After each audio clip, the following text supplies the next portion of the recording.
जबाबदारी म्हणजे जो तो कार्यकर्ता आपल्या मस्तीमध्ये काम करतो आहे. राम मंदिराचं कामाकरता कोणाला सांगण्याची गरज पडत नाही, पण आम्ही त्याच्याकरता बैठका घेतल्या आहेत.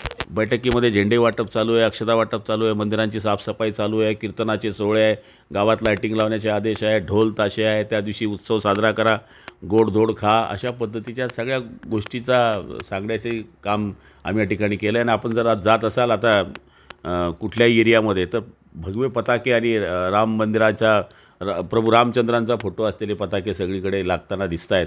सगळ्या जनतेमध्ये उत्साह आहे, महिलांमध्ये उत्साह आहे. आता मी ममुराबाद गेलो तर तिथे सप्ताह बसला आहे आणि तो बरोबर 22 तारखेला संपणार आहे. असे प्रत्येक ठिकाणी जनतेने जोरात काम सुरू केलेलं आहे. आणि मला तरी असं वाटतं की दिवाळीपेक्षाही जोरदार सण जसा मनवला जाईल त्याच्यापेक्षा जोरदार हा उत्सव या ठिकाणी मनवला जाणार आहे. भाऊ, त्या दिवशी वैयक्तिक तुम्ही कुठे असणार आहे किंवा तुमच्याकडून कसा आनंद साजरा केला जाणार आहे?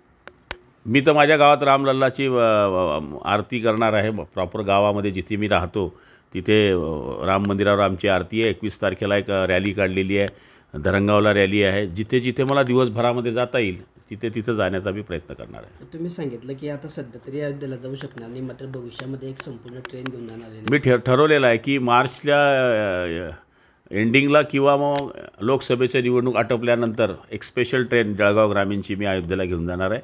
त्याच्यामध्ये जळगाव ग्रामीण मतदारसंघाचे सगळे कार्यकर्त्यांची इच्छा आहे आणि मग त्यांच्यावर एक दर्शन पण होईल रामलल्लाचं, गेट टुगेदर पण होईल आणि थोडा एन्जॉय पण होईल. एक राजकीय प्रश्न आहे, सीबीची धाड पडलेली आहे, त्याच्यावरून आता पुन्हा टीका होते की उद्धव ठाकरे गटाच्या कार्यकर्त्यांना पदाधिकाऱ्यांना जाणून बुजून त्रास दिला जातो असं म्हटलं जात आहे.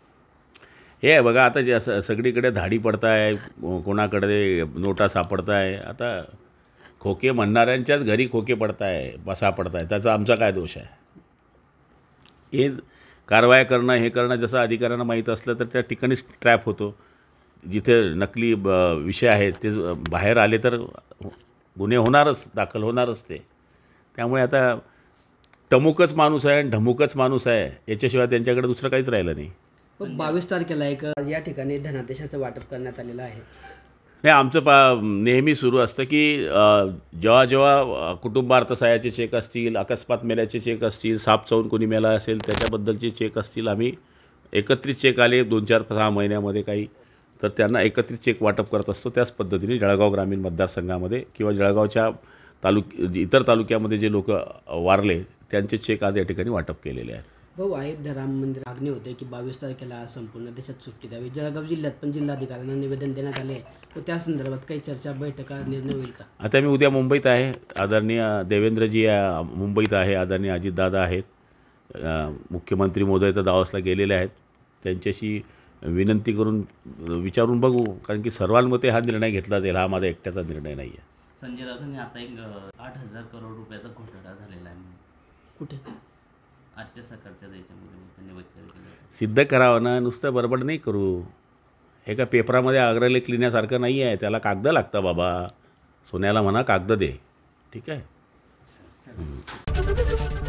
एबीपी माझा, उघडा डोळे बघा नीट.